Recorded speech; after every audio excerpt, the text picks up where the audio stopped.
सत श्री अकाल दोस्तों बिटकॉइन को लोग डिजिटल गोल्ड मानने लगे ही थे कि बिटकॉइन ने क्रैश करना शुरू कर दिया और बिटकॉइन अपने ऑल टाइम हाई से तकरीबन 52% डाउन आ चुका था। और अब थोड़ी सी रिकवरी के बाद बिटकॉइन अपने ऑल टाइम हाई से तकरीबन 40% डाउन है। जिन लोगों को बिटकॉइन 1,26,00,000 में 1,26,000 के आसपास में ट्रेड हो रहा था, 1,26,000 रुपये महंगा लग रहा था, क्या इस टाइम पे बिटकॉइन 71,000 $72,000 में जो इस टाइम पे ट्रेड हो रहा है, क्या यहाँ पे महंगा है? यहाँ पे एक बाइंग अपॉर्चुनिटी बनती है या यहाँ से मज़ीद करेक्शन पॉसिबल है? क्योंकि लोगों को अब विश्वास ही नहीं हो रहा कि यहाँ पे से तकरीबन 3 दिन पहले बिटकॉइन $60,000 को टच कर चुका है। अब लोगों का भरोसा ही नहीं है कि यहाँ पे एक बाइंग अपॉर्चुनिटी बनती है या यहाँ से मज़ीद करेक्शन पॉसिबल है। और इतना शार्प डंप बिटकॉइन जैसे हैवी एसेट में, तकरीबन इतना हैवी एसेट $1,26,000 का एक बिटकॉइन, और इतना शार्प डंप तकरीबन 3 महीने में बिटकॉइन $1,26,000 से $60,000 पे आना कोई नॉर्मल बात नहीं है। यहाँ से इतना शार्प डंप कैसे हुआ, इसके पीछे रीज़न क्या है, डिटेल से इस पर बात करेंगे। वीडियो को लास्ट तक देखना है अपने। दोस्तों ये कोई नई बात नहीं है। बिटकॉइन ने जब भी अपना ऑल टाइम हाई लगाया है, पास्ट में आप डाटा उठा के चेक कर लो, बिटकॉइन ने जब भी अपना ऑल टाइम हाई लगाया है वहाँ से बिटकॉइन में 40%, 50% और 60% का डाउन आपने पहले भी नोट करा होगा। आप डाटा उठा के चेक कर लो। जो लोग पुराने हैं उनको पता है कि बिटकॉइन में इस तरह के क्रैश पॉसिबल है। जो लोग नए हैं उनके अंदर थोड़ी सी पैनिक है, क्योंकि बिटकॉइन रिसेंटली $60,000 को टच करके आया है और अब यहाँ पे बिटकॉइन 70-71 के आसपास में ट्रेड हो रहा है। कुछ लोग यहाँ पे बाइंग करेंगे, उनको लगता है कि बिटकॉइन की यहाँ से एक रिकवरी शुरू हो गई है और बिटकॉइन एक नया ऑल टाइम हाई लगा सकता है। कुछ लोगों के अंदर एक पैनिक है कि बिटकॉइन यहाँ से मज़ीद गिर सकता है, 50,000 तक गिर सकता है, 40,000 तक गिर सकता है, और कुछ लोग तो प्रेडिक्शन करते हैं कि बिटकॉइन 30,000 तक भी गिर सकता है। बिटकॉइन के गिरने के पीछे रीज़न क्या है, आप सर्च करोगे तो यूट्यूब पे आपको तरह तरह की वीडियो मिलेंगी। कुछ लोगों का मानना है कि क्योंकि पूरे वर्ल्ड में एक अनसर्टेनिटी है और पूरे वर्ल्ड में एक वॉर की सिचुएशन है, तो जब इस तरह का माहौल होगा तो लोग अपना पैसा इन्वेस्ट नहीं करेंगे, और जब लोग अपना पैसा निकालेंगे तो इस तरह का क्रैश पॉसिबल है। ये बिल्कुल एक रीज़न है, एक फैक्ट है, क्योंकि एक अनसर्टेनिटी का माहौल तो है, उसमें कोई दो राय नहीं है कि एक अनसर्टेनिटी का माहौल है और इसकी वजह से ये एक फैक्ट है।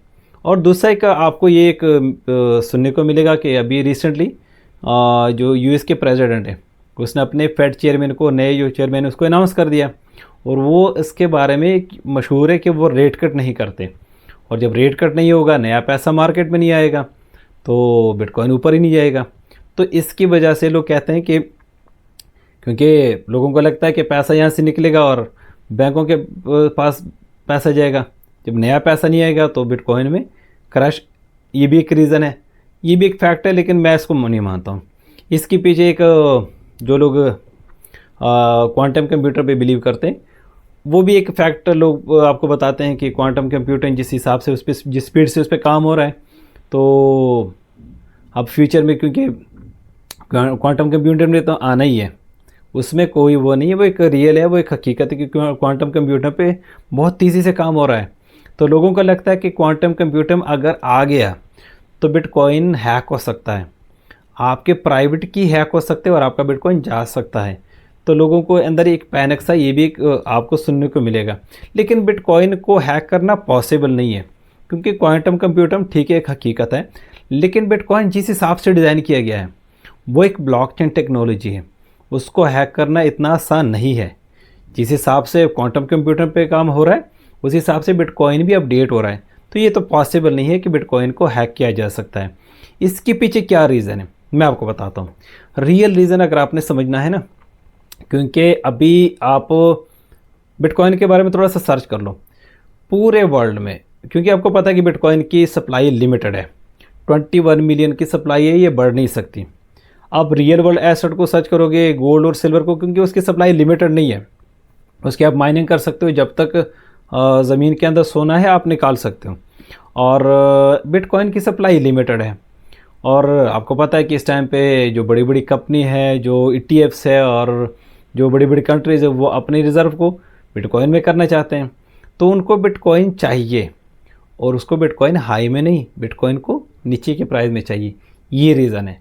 बिटकॉइन को डंप करना, क्योंकि एक बड़ा एसेट है, उसको डंप करना आसान भी नहीं है।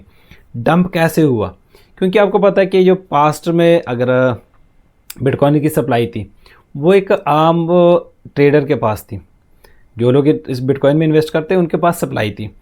इस टाइम पे बिटकॉइन की जो मेन सप्लाई है, जो मेजर सप्लाई है, मतलब जो ज़्यादा बिटकॉइन है वो इस टाइम पे बड़ी बड़ी कंपनीज़ के पास है, बड़े बड़े वेयर्स के पास है, बड़े बड़े इंस्टीट्यूशन के पास है, बड़ी बड़ी कंट्रीज़ के पास इसकी सप्लाई है। और सबसे ज़्यादा सप्लाई किसके पास है? आप ज़रा सर्च कर लो। बिटकॉइन की सबसे ज़्यादा सप्लाई है ETF के पास, जो बड़े बड़ी ETFs है, जिस तरह का आप बिटकॉइन के ETF की मैं बात करूँगा, Fidelity, black rock, micro strategy, बड़े बड़ी ETFs है, उनके पास लाखों बिटकॉइन है। तो उनके पास अगर इतने बिटकॉइन है और वो डंप कर सकते हैं, क्योंकि आप रिसेंटली अब उसके वॉलेट चेक करो, अभी तकरीबन रिसेंटली ETF की तरफ से जो आउटफ्लो आ रहा है, जिस हिसाब से वो बिटकॉइन को बेचे जा रहे हैं, तो बिटकॉइन ख़त्म तो नहीं हो रहा, लेकिन उन्होंने सेल करना शुरू कर दिया। और एक सेल करना, जब ETF सेल करेंगे तो बाकी जो ट्रेडर होगा उसके अंदर भी पैनिक होगा, उनको भी लगता है कि अगर यहाँ पे सेल नहीं किया तो बिटकॉइन नीचे गिर सकता है। तो बिटकॉइन को ज़बरदस्ती से और जानबूझ के इसको डंप किया गया है, क्योंकि जो बड़ी बड़ी कंट्रीज़ है उनको बिटकॉइन चाहिए और उनको बिटकॉइन सस्ते में चाहिए। बिटकॉइन को जानबूझ के डंप किया गया है। आप सेल करोगे तो तभी तो दूसरा ख़रीदेगा, क्योंकि बिटकॉइन की सप्लाई लिमिटेड है, कोई बेचेगा नहीं तो दूसरा ख़रीदेगा कैसे? बिटकॉइन को शार्पली डंप किया गया है।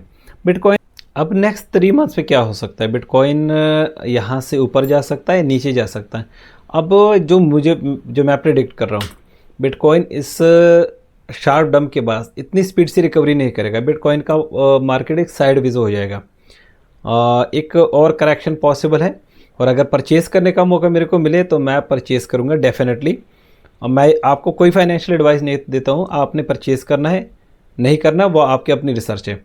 60,000 से नीचे अगर मेरे को परचेज़ करने का मौका मिलेगा तो मैं परचेज़ करूँगा, क्योंकि रिसेंटली मैंने आपको एक वीडियो अपलोड करके दिया था कि मैं अपने सारे ऑल्ट कॉइन बेच रहा हूँ। तो मैंने अपने सारे ऑल्ट कॉइन बेचे हैं, मेरे पास कोई सिंगल ऑल्ट कॉइन नहीं है सिवाय बिटकॉइन के। मेरे पास सिर्फ बिटकॉइन होल्ड में है और इस टाइम पे लॉस में चल रहा है। लेकिन मेरे को अगर दोबारा परचेज़ करने का मौका मिले 60,000 से नीचे जितने भी आता है, तो मैं अपने DCA मेथड के हिसाब से 20% के पार्ट्स बनाऊँगा।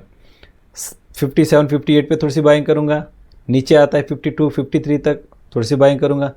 50 से नीचे आता तो मैं अपनी बाइंग जितनी भी मेरे पास, अगर मेरा मान लो कि मेरा $100 की इन्वेस्टमेंट हो तो मैं उसको 5 पार्ट्स में डिवाइड करूँगा। $20 की मैं पार्ट्स बनाऊंगा, उस हिसाब से मैं परचेज़ करूँगा।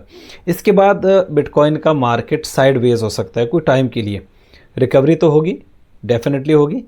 और जिन लोगों को बाइंग चाहिए वो उनको यहाँ पे वो अपने बाइंग करेंगे। जो बड़ी बड़ी कंट्रीज़ है उनको बिटकॉइन डंप में चाहिए तो बिटकॉइन वो डंप करेंगे, दोबारा भी करेक्शन पॉसिबल है, वही परचेजिंग करेंगे कि उन्होंने तो अपने बोरे भरने हैं, तो वो अपने बोरे भर के परचेजिंग करेंगे।